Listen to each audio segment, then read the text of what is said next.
على الحسين.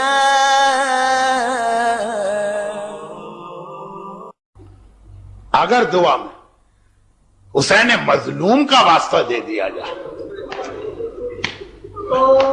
کیونکہ بعض مورخین نے لکھا ہے کہ پہلی سفر کو سیدانیوں کا قافلہ ملک شام میں داخل ہوا، تو کل کی جو مجلس ہوگی 20ویں کی مجلس، اور وہ شب پہلی سفر ہوگی، وہاں پہ یہ مصائب شام کی آئیں گے تو کوفے کے مصائب آخری منزل میں.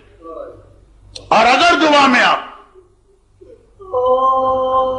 حسین مظلوم کے ساتھ حسین کے اس گھرانے کا واسطہ دے دیں جن سے بازار کوفہ میں التماس دعا کیے گئے، سیدانیوں کا لٹا قافلہ کوفے میں داخل ہو گئے، دروازہ در کوفہ نظر آیا، شمر نے وہ رسی کھول دی جس سے سکینہ کو باندھا گیا. شہر میں یہ قافلہ داخل ہوا، سجاد کو اونٹ سے اتار کے پیدل چلایا گیا، سکینہ کو پھوپھی کی گود میں بٹھا دیا گیا. اب یہ قافلہ شہر کوفہ میں داخل ہوا. اب یہاں پہ دو باتیں، عمر سعد کو جلدی ہے دربار میں جائے اور انعام لے، وہ چاہتا ہے جلدی سے یہ قافلہ دربار میں یعنی دارالامارہ میں پہنچے. ابن زیاد کہتا ہے کہ رک جاؤ، ابھی میرے دربار میں نہ آنا، بازار کوفہ میں قافلہ روک دو. اور اس کی دو وجوہات، پہلی وجہ بتاتا ہے میرے دربار کی ڈیکوریشن اور سجاوٹ ابھی نامکمل، پہلے دربار سجے گا چاہے محمد کی نواسیاں جلتے سورج کے نیچے بے محمل و ہماری کی سواری میں بیٹھی. دیکھیے عزاداروں میں کہتا ہوں، یہ بات بھی میں سمجھ لیتا ہوں. اس کا دوسرا جملہ کہتا اور میں یہ بھی چاہتا ہوں کہ کوفے بھر کے سارے مرد اچھی طرح سے علی اور فاطمہ کی بیٹیوں کا تماشا دیکھیں. ایک لمحے میں ان کو لے کر آ گئے، میرا دل مطمئن نہیں ہوگا. اتنی دیر انہیں کھڑا کرو کہ ایک ایک کوفے والا علی اور فاطمہ کی بیٹیوں کو دیکھ رہے. میرا مظلوم آقا جس نے کہیں معجزہ نہیں دکھایا، زینب کے چہرے پر سے نامحرم کی نگاہ ہٹانے کے لیے نوکے نیزہ میں تلاوت قرآن تاکہ مجمع کی توجہ ادھر ہو جائے.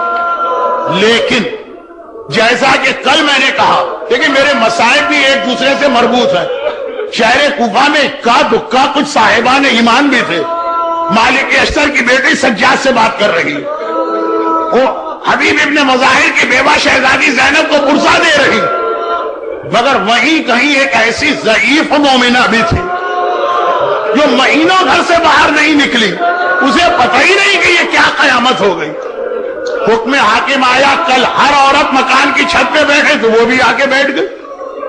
اور جب یہ قافلہ حبیب ابن مظاہر کے مکان سے آگے بڑھ کر بازار میں رکا تو اس کی نگاہ پڑی، جو سواری بالکل میری چھت سے ملی ہوئی ہے، ایک ضعیف بی بی سفید بالوں سے چہرہ چھپائے ہیں، لیکن ان کی گود میں ایک عجیب سی بچی بیٹھی، کانوں پہ جمع بخون یہاں سے نظر آ رہا، رخسار پہ تماچوں کے نشان، اور سارا کرتا تازہ تازہ خون میں بھرا ہوا. مگر اس سے پہلے کہ ام حبیبہ سمجھے کہ یہ کیا واقعہ، بچی نے سر اٹھا کے کہا، پھوپھی اماں بہت پیاس لگ رہی ہے، کیا یہاں بھی پانی نہیں مل سکتا؟ زینب تو کیا جواب دے، اس مومنہ کا دل تڑپ اٹھا.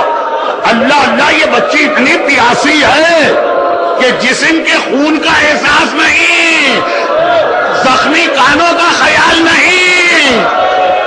پانی دوڑ کے گئی، ٹھنڈا پانی لے کے آئی، ہاتھ بڑھا کے بچی کو پانی کا کوزہ دیا. بچی نے پانی لیا، کیونکہ پتا ہے کہ پانی کا سوال حسین نے بھی اصغر کے لیے کیا ہے. یہ شان اہل بیت کے خلاف نہیں، یہ پانی لیا، پانی پینا چاہتی.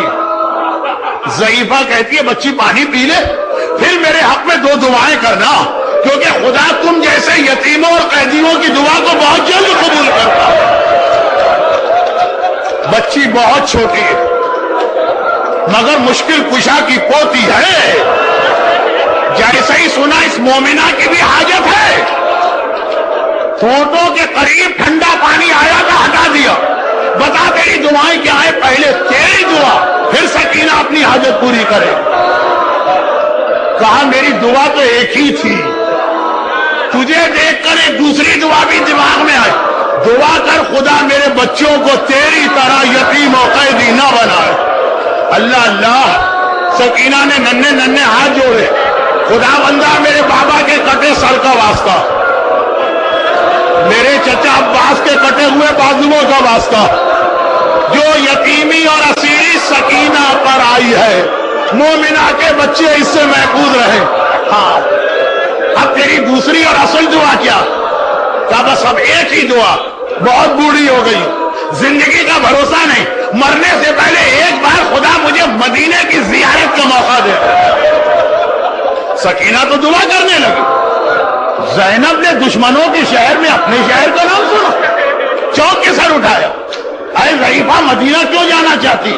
کہا مدینہ میرے آقا علی کا شہر ہے, میری شہزادی فاطمہ کا وطن ہے. زینب نے فرمایا لیکن اب نہ علی ہے نہ فاطمہ.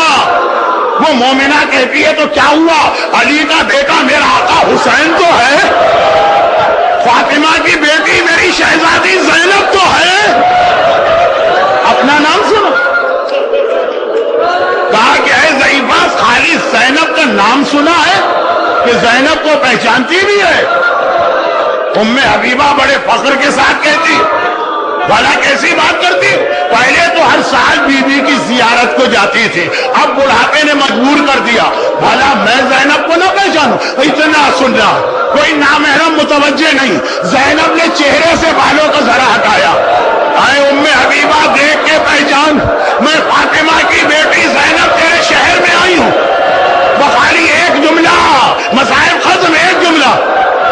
ام حبیبہ نے زینب کو دیکھا, تڑپ کے کہا شہزادی آپ کی چادر چھن گئی, آپ کے بازو میں رسی بن گئی. میرا آقا عباس کہاں چلا گیا؟